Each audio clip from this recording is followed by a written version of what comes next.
Ne me dites pas que c'est encore une de vos feuilles à scandale. Celle-ci est différente. Celle-ci dévoile le nom des protagonistes en entier.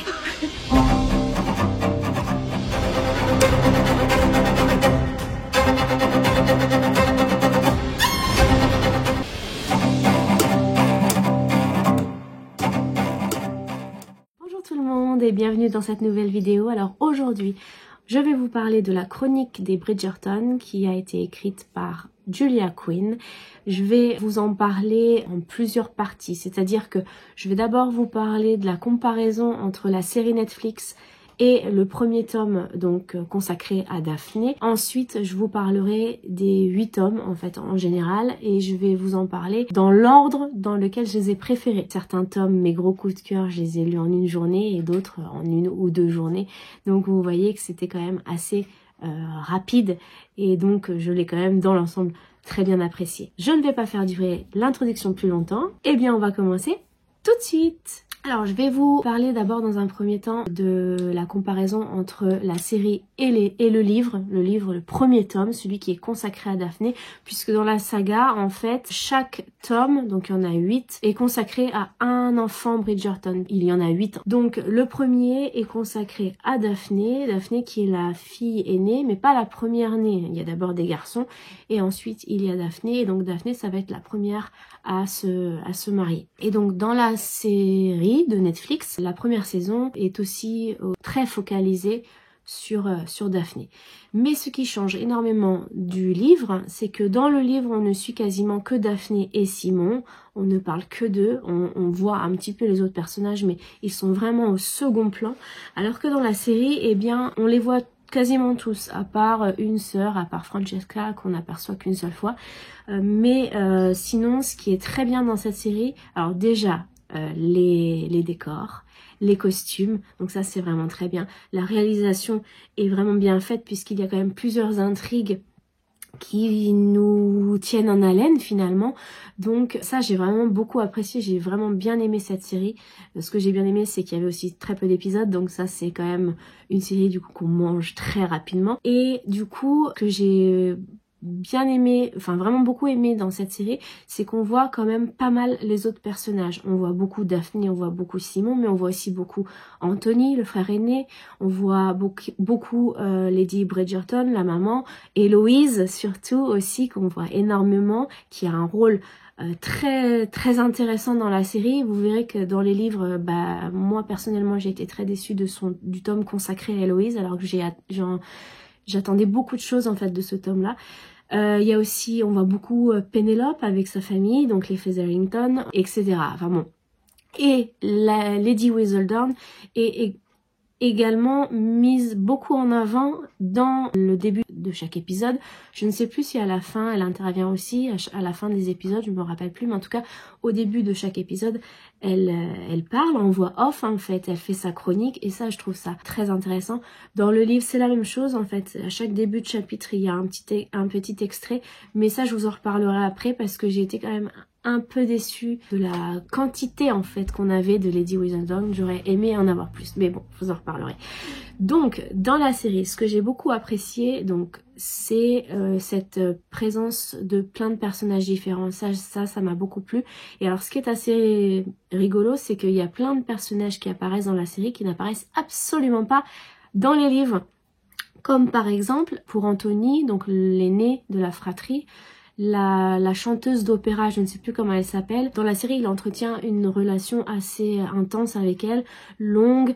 Il est même à la fin, quand elle le rejette, complètement désespéré. Et dans le livre qui est consacré à Anthony, elle n'apparaît pas. Alors, à un moment donné, on cite une chanteuse d'opéra, mais c'est tout finalement. C'est pas du tout ce qui se passe dans le livre finalement. Mais j'ai beaucoup apprécié dans la série cette relation, ce couple, oui, qui finalement est malheureux parce qu'ils peuvent pas être ensemble. Et donc ça, j'ai bien aimé ces deux personnages. Mais donc la chanteuse d'opéra dans le livre n'apparaît pas. Il y a également pour Colin, Marina Thompson, qui est une jeune fille qui est recueillie par la famille Featherington, et il est amoureux d'elle, etc. Et dans les livres, finalement, elle n'existe pas. Donc c'est une pure invention qui a été rajoutée pour l'intrigue, pour introduire en fait les personnages et qu'on arrive à un peu mieux les connaître et j'ai trouvé ça intéressant, c'était plutôt pas mal. Il y avait également la reine dans la série. La reine a quand même un rôle important puisque elle va donner une mission à Héloïse, je vous en reparlerai juste après, mais bon, si vous avez vu la série, vous le savez. Mais dans les livres, elle n'apparaît absolument pas. Le prince aussi, à un moment donné, il y a le prince de Prusse, je crois, ou je sais plus de quel pays, qui vient à Londres et qui va courtiser Daphné dans le livre.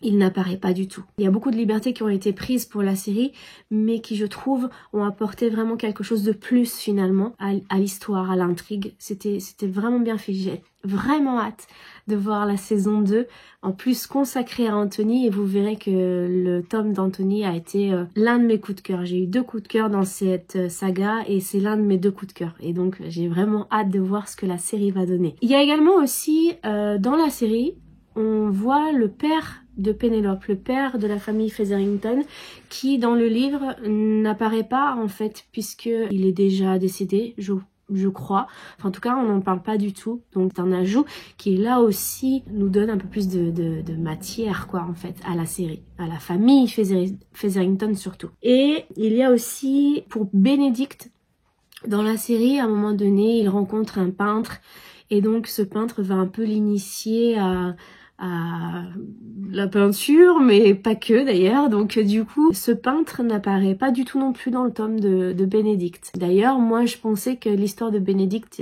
partirait dans une certaine direction, et en fait, absolument pas. Donc du coup, j'ai été très surprise. Il y a aussi quelque chose que j'ai beaucoup apprécié dans la série, c'est le personnage d'Héloïse, donc je vous l'ai dit, que je trouve vraiment forte en fait. Elle est indépendante, elle a envie d'indépendance, elle a pas envie de devenir la femme de machin, elle veut pas se marier, elle veut faire un métier, elle voudrait aller à l'université, elle veut devenir indépendante et vraiment elle a un côté féministe que je trouve vraiment super, et en même temps elle a une certaine candeur, une certaine innocence, notamment dans le domaine de l'amour, du sexe, etc.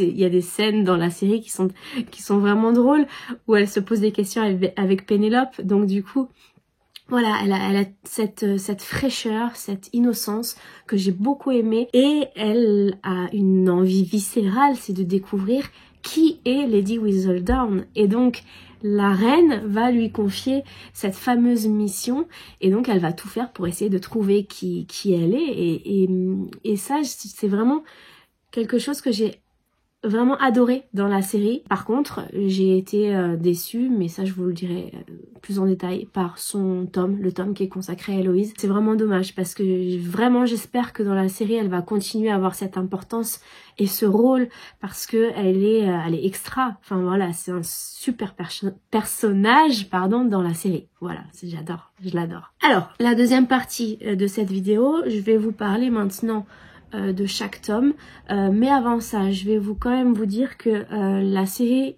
entière, pour moi, l'auteur a une très belle écriture qui n'est pas très compliquée. On va pas réfléchir 3 ans à savoir ce que ça veut dire. C'est très addictif en fait, on le lit très rapidement, c'est Page Turner. Une fois que j'étais lancée dedans, j'arrivais pas forcément très facilement à m'arrêter, et j'ai trouvé ça très drôle. Et ce que j'ai trouvé très drôle, ce sont donc les chroniques de Lady Whistledown, que j'ai beaucoup apprécié, mais pas autant que ce que je pensais. C'est-à-dire que ce que j'ai surtout beaucoup aimé, ce sont les relations entre les Bridgerton eux-mêmes en fait, que ce soit la mère et les enfants, la mère et les enfants ensemble, les enfants entre eux. Et ça, il y avait des dialogues qui étaient tellement drôles, tellement truculents, tellement savoureux, que vraiment, il y a des moments, j'en rigolais. Enfin, c'était vraiment très bien tourné. Voilà, ils se lancent des pics parfois, mais on ressent toujours l'amour qu'il y a entre eux.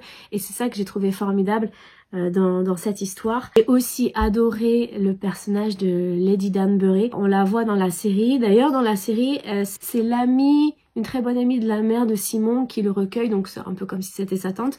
Dans le livre, c'est pas du tout le cas. Le caractère du personnage est quand même ressemblant dans la série par rapport au livre.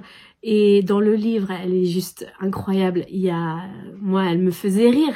J'aurais vraiment aimé la rencontrer pour de vrai, et me faire taper sur les doigts par cette dame. Enfin bon, elle était juste incroyable. Et le tome où on la voit beaucoup, c'est le tome de Hyacinthe. Et donc là, je vous en reparlerai, mais elle est juste incroyable. Heureusement qu'elle était dans le livre, voilà. C'est tout simplement. Alors maintenant, on va passer à chaque tome. Dans un premier temps, je vais vous dire quels sont dans l'ordre, en fait, les tomes que j'ai préférés, du 1er au 8e. Et ensuite, je vous détaillerai un petit peu plus chaque tome. Alors, les 2 coups de cœur que j'ai eu dans cette saga, eh bien, je vous l'ai dit tout à l'heure, c'est le tome consacré à Anthony et Kate, que j'ai vraiment adoré. Et le tome consacré à Francesca et Michael, que j'ai aussi beaucoup apprécié. Enfin voilà, un coup de cœur, qui ne sont pas du tout pour les mêmes raisons, mais vraiment ce sont les 2 que je placerai au-dessus. Avec ensuite en dessous le 3e, mon 3e préféré, c'est celui consacré à Bénédicte et Sophie, qui a été aussi pour moi une excellente lecture. Je lui ai mis 5 sur 5, donc c'est pas tout à fait un coup de cœur, il me manquait un petit truc, mais je ne sais pas quoi, je pourrais pas vous expliquer. Ça n'a pas été vraiment le coup de cœur parfait, mais quand même très bonne, excellente lecture. Ensuite, j'ai noté avec 4 étoiles pour tome de Daphné et Simon. En fait, je m'imaginais les passages de la série. Donc du coup, j'ai pas eu vraiment mon imagination à moi. Et il y a eu un gros passage qui m'a posé problème. Donc c'est pour ça que je lui ai pas mis plus que ça. Et aussi 4 étoiles pour le tome consacré à Grégory et Lucie. Ensuite, le 6e tome avec 3,5 sur 5, c'est celui consacré à Hyacinthe et Gareth. 3 sur 5 également pour le tome de Colline et Pénélope. Et je l'ai quand même mis en dessous de Hyacinthe, parce que j'attendais plus. Et le dernier, donc ma plus grosse déception, ça a été celui consacré à Héloïse et Philippe, qui pour moi n'avait aucun intérêt. Mais je vais vous détailler ça tout de suite. Alors, pour le tome consacré à Anthony, donc mon coup de cœur numéro 1, on va dire, de cette saga. Déjà, je l'ai lu en une journée, j'ai pas pu m'arrêter parce que j'avais envie de savoir ce qui allait se passer. En fait, Anthony souhaite se marier et jette son dévolu sur la pépite de l'année, de la saison, qui est la sœur de Kate. Sauf que Kate, elle ne veut pas que sa sœur se marie avec lui puisque c'est un libertin, etc. Enfin bon, il a un côté très sulfureux, donc elle ne veut pas que sa sœur soit associée à ce genre de réputation. Puis il se dit, il faut que j'arrive à séduire Kate pour qu'elle finisse par accepter que j'épouse donc sa sœur. Et donc forcément, il va y avoir des événements, ils vont discuter, c'est un enemies to lovers et ça j'ai beaucoup aimé. Les dialogues sont vraiment drôles, sont très bien tournés je trouve, et elle se laisse pas faire et lui non plus. Enfin voilà, c'était un peu le jeu du chat et de la souris et ça j'ai beaucoup apprécié. Je me suis beaucoup attachée à ces 2 personnages, beaucoup plus que pour le tome 1 par exemple, et j'ai trouvé vraiment la plume super. J'ai adoré et je m'en rappelle très bien, alors que c'est le 2e tome que j'ai lu, j'en ai lu 6 autres par la suite. Je vous conseillerais pas de lire tous les tomes, mais celui-ci je vous le conseille fortement. Et donc la citation que j'avais notée pour ce tome, puisque sur mon carnet je note une citation par livre, c'est Anthony qui dit à Kate « L'amour, c'est de trouver la personne qui comblera votre cœur et fera de vous un être meilleur que tout ce que vous avez rêvé d'être. » Voilà, enfin, je ne peux pas rajouter d'autres choses après ça. Ensuite, mon 2e coup de cœur, c'est le tome sur Francesca, qui est l'histoire en fait d'un amour impossible. Francesca, en fait, au début du tome, est mariée à un homme. Et cet homme décède brutalement et donc elle se retrouve veuve, et le cousin de cet homme, de son mari en fait, depuis qu'il l'a vue, est amoureux d'elle, sauf que il se dit qu'il ne peut pas la convoiter, il ne peut pas avoir la chance qu'elle l'aime parce que c'était la femme de son cousin bien-aimé, et donc du coup voilà, il est torturé par ça. Et vraiment j'ai été touchée par Michael, je sais pas, ce personnage m'a vraiment touché droit au cœur, et cette histoire d'amour impossible m'a tourneboulé en fait, et Francesca aussi m'a beaucoup touchée par sa fragilité et sa force aussi, par sa tristesse, par enfin voilà, ce couple était juste magnifique pour moi. C'est bizarre parce que cette histoire, donc c'est l'histoire d'un amour impossible, et l'histoire de Colin et Pénélope, c'est aussi la même chose, mais inversé. C'est Pénélope qui est follement amoureuse de Colin, et j'ai pas du tout ressenti la même chose, j'ai pas du tout ressenti l'alchimie entre les personnages, alors que là j'avais qu'une envie, je me disais mais quand est-ce qu'ils vont finir par réussir à se trouver en fait tous les deux, et vraiment il était très bien fait, je trouve, ce tome. Pourtant, c'est le 6e, donc au bout d'un moment, ça commence un peu à s'essouffler. Et là, ce tome-là, pas du tout. Il y a aussi le fait que la famille Bridgerton soit présente, qui apporte beaucoup. C'est-à-dire qu'il y a un tome, celui d'Héloïse, où on les voit quasiment pas, et ça manque en fait.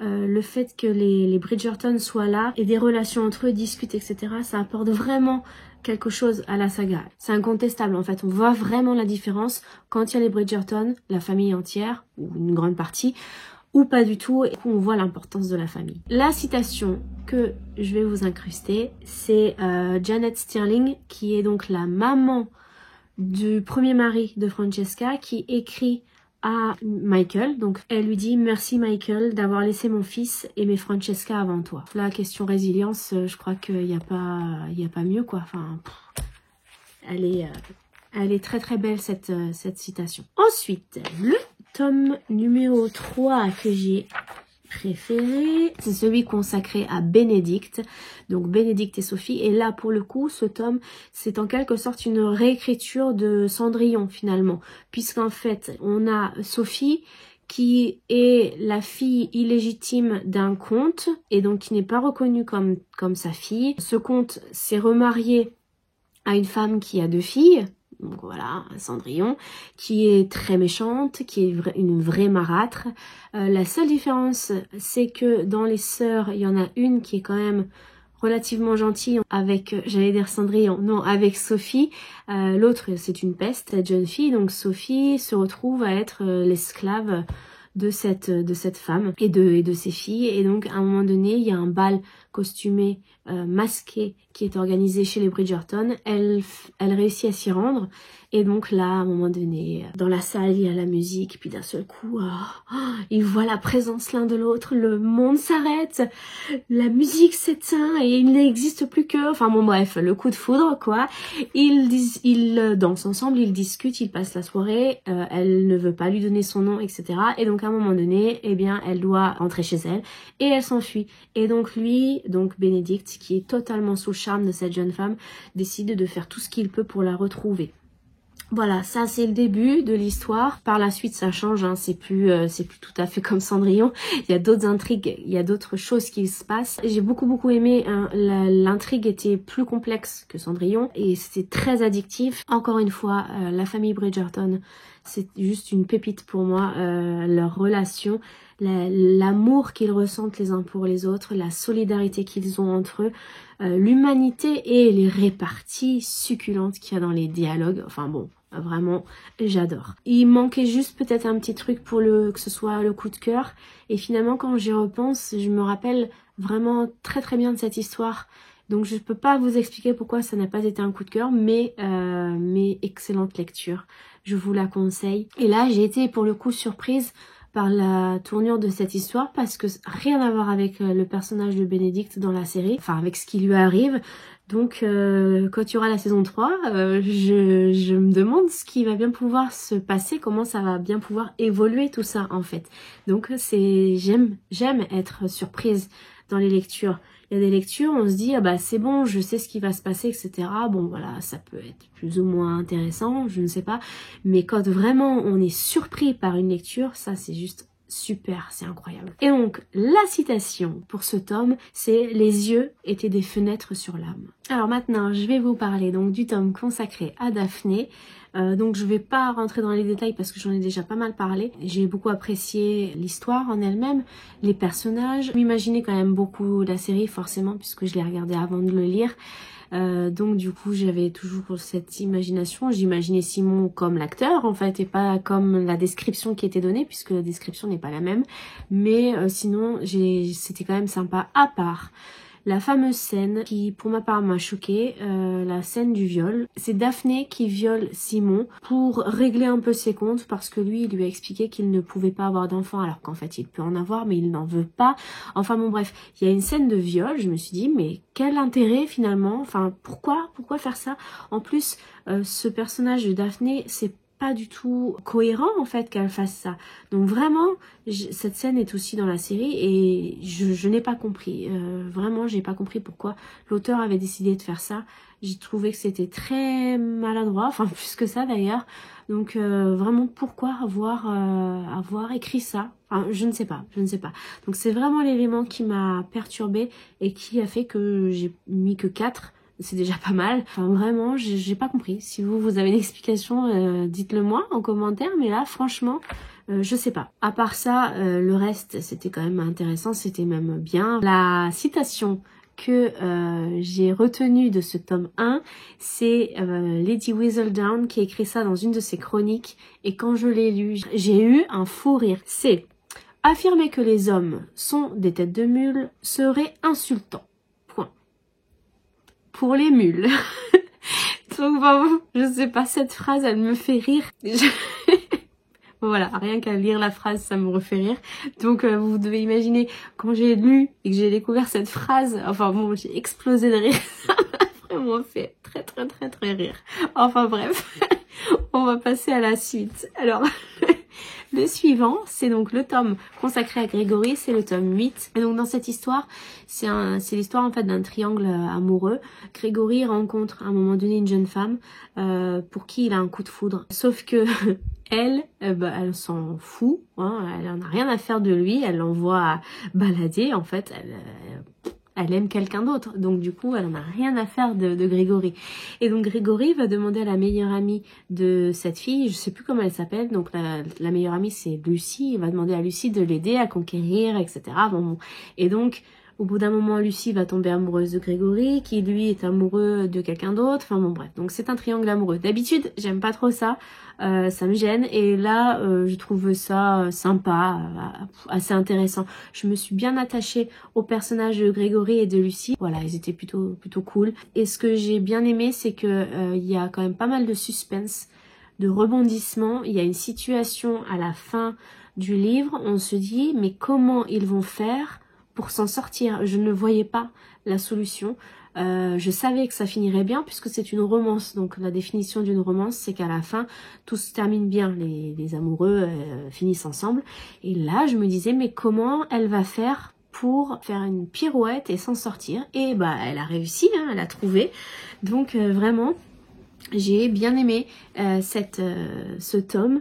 Je lui ai mis 4 sur 5, donc c'est plutôt pas mal, hein, c'est plutôt bien. Et c'est d'ailleurs, on va dire, le dernier que j'ai vraiment aimé. Après, les 3 autres sont, on pourrait dire que ce sont des déceptions, hein, carrément, surtout le dernier. Et donc, la citation pour ce tome que j'ai retenu, c'est Grégory qui explique... Alors, Grégory, il est nul au tir, avec des armes à feu, il est nul, il sait pas tirer, enfin voilà, il voit pas l'intérêt. Et à un moment donné, il dit, je crois, à Lucie, à quoi bon nier l'évidence? Je resterai toujours le Bridgerton qui tire moins bien que ses sœurs, même à bout portant. Enfin, quand j'ai lu ça, ça m'a aussi fait rire. J'ai trouvé ça assez drôle, puisque normalement, les filles à cette époque ne tirent pas. Enfin, donc du coup, que ses sœurs tirent mieux que lui, enfin, et qu'ils le reconnaissent et qu'ils en fassent une fatalité. Voilà, ça m'a fait rire. Dans le contexte, c'était assez drôle. Voilà. Maintenant, on va passer donc aux 3 derniers tomes, les 3 derniers tomes que j'ai le moins aimés, qui ont été des déceptions pour moi. Et on commence par celui qui concerne Hyacinthe et Gareth, où je me rappelais même plus, qui a quand même un point positif pour moi qui j'ai beaucoup apprécié, c'est le personnage de Lady Danbury qui a été vraiment très présente puisque c'est la grand-mère de Gareth, cette vieille femme. J'aurais vraiment aimé la rencontrer en vrai parce qu'elle est tellement drôle, tellement piquante, tellement mauvaise parfois, mais elle se laisse pas faire, elle donne des coups de canne, enfin bon bref, elle envoie des pics aux gens, enfin elle est sans filtre, enfin vraiment je l'ai adorée. Heureusement qu'elle était dans ce tome et qu'elle a été présente quand même au fil des autres tomes parce qu'elle a elle aussi, comme la famille Bridgerton réunie, elle a apporté une plus-value à cette saga et vraiment je l'ai beaucoup appréciée. Et donc ouais, elle me faisait rire. Dans cette histoire, en fait, Gareth, qui est donc le petit-fils de Lady Dunbury, trouve à un moment donné un journal écrit par son autre grand-mère en italien, sauf que lui, il ne sait pas parler italien.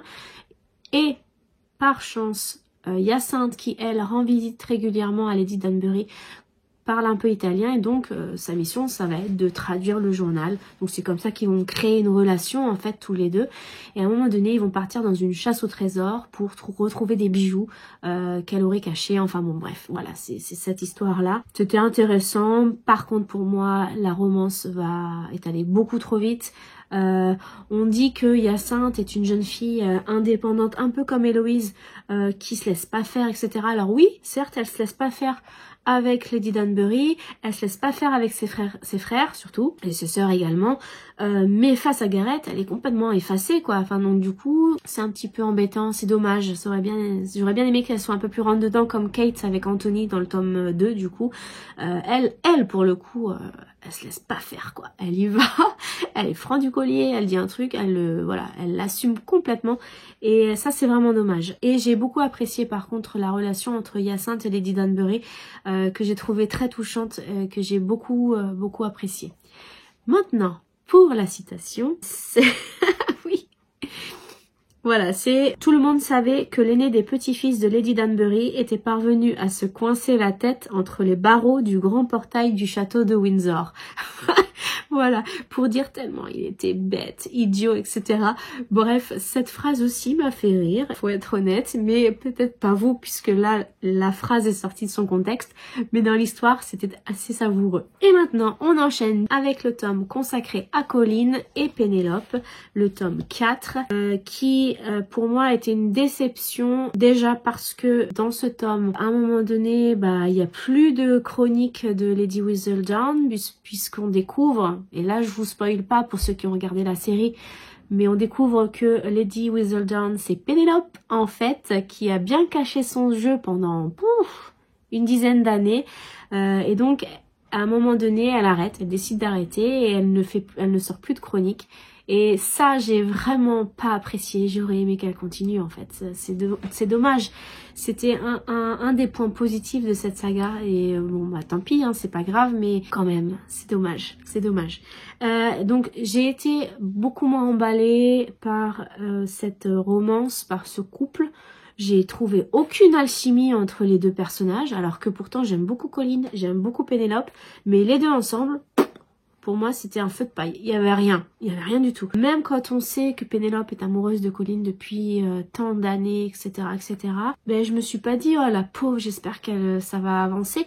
Non, j'ai rien ressenti pour le coup pour ces deux personnages. C'est dommage. Par contre, j'ai beaucoup apprécié leur évolution, chacun de leur côté. En fait, Colin évolue et Pénélope aussi surtout évolue et devient une femme de plus en plus forte, de plus en plus affirmée, et ça j'ai bien aimé. Voilà, bon, sans plus, vraiment déçue. Je m'attendais à autre chose, j'espérais autre chose, donc j'espère que dans la série ça va être mieux, parce que là, je sais pas, on verra bien. Et la citation que j'ai retenue pour ce tome, c'est Pénélope qui dit à un moment donné, « C'est une chance d'avoir quelque chose dans sa vie, quelque chose de satisfaisant qui donne un sens à vos journées. » Maintenant, on va passer au dernier tome. Oui, c'est ça, au dernier tome.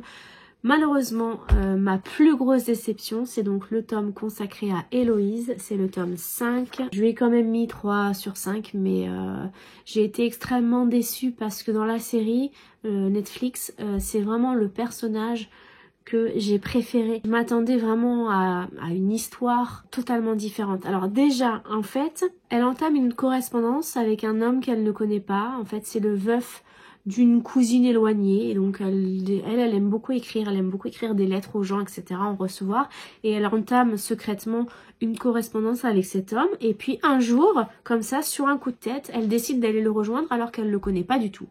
Elle arrive sur place et elle se fait accueillir moyennement bien, on va dire, hein. Le personnage masculin qui s'appelle Philippe, oui c'est ça, Philippe, je l'ai pas du tout apprécié, il est rustre, il est pas sympa, enfin bon bref, pour moi il a rien pour lui, le pauvre, à part 2 enfants, des jumeaux, qui sont des teignes, qui sont des pestes, qui font des crasses à Héloïse. et que j'ai adoré. Ces gamins, je les ai adorés. Héloïse, je sais pas, dans ce tome, il y a quelque chose qui passait pas. C'est pas du tout la jeune fille qu'on s'imagine dans la série. C'est pas du tout la jeune fille qu'on s'imagine aussi dans les autres livres, puisque finalement, quand même, on la rencontre et donc on connaît un peu son caractère. Et enfin, je sais pas, j'ai vraiment ressenti zéro alchimie comme pour... encore moins que pour Colin et Pénélope, donc c'est pour dire. Aussi, ce que j'ai vraiment pas du tout aimé, c'est que du coup, elle est loin de sa famille et dans les 3/4 du livre, il y a personne d'autre qu'elle, Gareth et les enfants. Il n'y a pas la famille Bridgerton qui est là. À un moment donné, il y en a certains qui arrivent quand même, qui vont les voir, etc. Et là, quand ils sont arrivés, j'ai fait enfin ils sont là, enfin il y a des dialogues sympas, enfin il y a un peu d'humour, etc. Parce que là, franchement, l'absence prolongée de la famille Bridgerton, c'est vraiment un point négatif pour moi. Il y a à chaque fois des épilogues dans ces histoires, et là il y a un second épilogue que j'ai trouvé intéressant, qui selon moi aurait mérité d'être plus développé que le reste de l'histoire qui n'était pas forcément intéressante. Bon, pour terminer avec une citation, c'est donc Héloïse qui écrit une lettre, puisqu'elle aime toujours écrire une lettre, à sa fille qu'elle a prénommée Pénélope, et elle lui écrit ça: riez, riez fort, riez souvent. Lorsque les circonstances exigent le silence, contentez-vous alors d'un sourire. Et voilà, j'ai trouvé ça beau. Voilà, je crois que cette vidéo va être assez longue, donc je pense que je vais m'arrêter là. J'ai lu également le tome 9, mais je ne vais pas vous en parler. En tout cas, dans l'ensemble, quand même, si je devais faire un bilan, j'ai trouvé que c'était une saga qui était bien écrite, qui était addictive, qui était drôle. Les personnages, j'ai beaucoup apprécié la famille Bridgerton, j'ai beaucoup apprécié Lady Whistledown, j'ai beaucoup apprécié Lady Danbury. J'ai hâte de voir la saison 2 qui va bientôt sortir sur Netflix. Enfin bref, dans l'ensemble, c'est quand même une très belle expérience. J'ai été triste malgré tout de sortir de cet univers. Vous, si vous l'avez lu, dites-moi ce que vous en avez pensé. Quel est votre top 3, on va dire, dans quel ordre vous avez aimé ces tomes. Et puis sinon, si vous l'avez pas lu, je vous conseille quand même de découvrir la série, de découvrir la saga. Peut-être pas tous les tomes, mais bon, après on n'a pas tous les mêmes goûts, les mêmes ressentis. Peut-être qu'il y avait des périodes où j'étais moins réceptive à certaines histoires. Donc dites-moi vous ce que vous en avez pensé, et puis je vous dis à très bientôt pour une prochaine vidéo. Je vous souhaite une très bonne journée, de très belles découvertes livresques. Ciao!